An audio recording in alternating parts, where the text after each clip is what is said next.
So this is an interesting article. Uber investors are pressuring CEO Dara Khosrowshahi to revamp the self-driving division. So once deemed a frontrunner in autonomous vehicles, the ride-hailing giant is struggling with its software and losing some of its best brains. Now, if I look at the stock price, right, it sort of went up to 37, came back down to 34.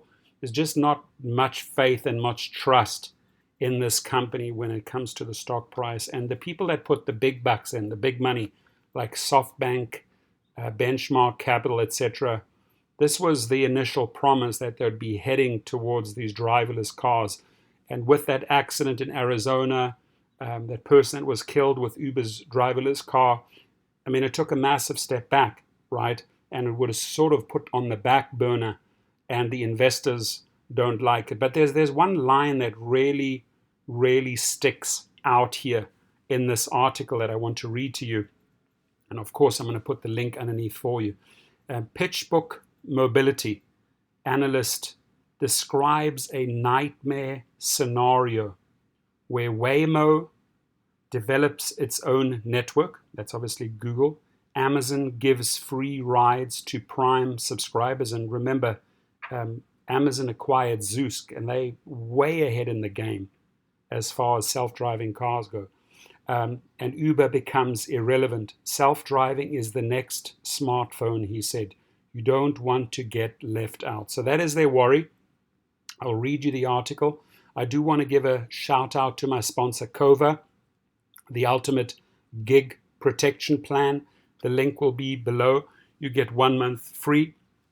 You obviously have your car insurance, your health insurance, but you truly need a gig protection plan. Go and check it out. So as far as this article goes, with deep pockets, some of the best brains in robotics, and its hallmark hustle, Uber Technologies Incorporated was once a serious contender in the race to build self-driving cars and revolutionize global transportation. Today, the effort is lagging far behind rivals, and investors are getting antsy about the rationale for continuing a long-term science project that isn't helping Uber become profitable or safeguarding its future.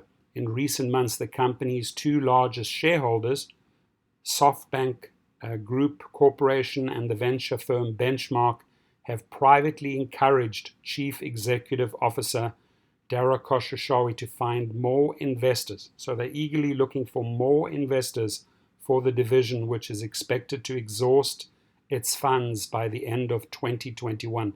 And that's interesting. They're basically getting worried because they'll be out of money by 2021. SoftBank and Benchmark are appealing to the CEO, hey, let's get more money because we dried up by 2021. And this is what they're really banking on in the future, right? Because at some point, rideshare as we know it is going to come to an end. He wants them to reevaluate its strategy according to people familiar with the situation. Now, I'm going to leave you the link below. You know what those cars look like, right? And people are, it's a touchy subject, man. People are very, very upset about this. They don't want this to happen. You obviously want to make your money, I understand. And I truly think it's far, far off, right? I mean, a lot of the big automakers, BMW, Tesla, Volvo, they really have the top-notch technology there. They're ready. They're ahead of the game when it comes to Uber. Uber sort of like left behind. Panic has set in. Might not be money around for this development, for this programming in 2021. Amazon's already in the mix with Zoosk. Google is way ahead with Waymo. So the question is, will Uber be left behind? Your thoughts, please.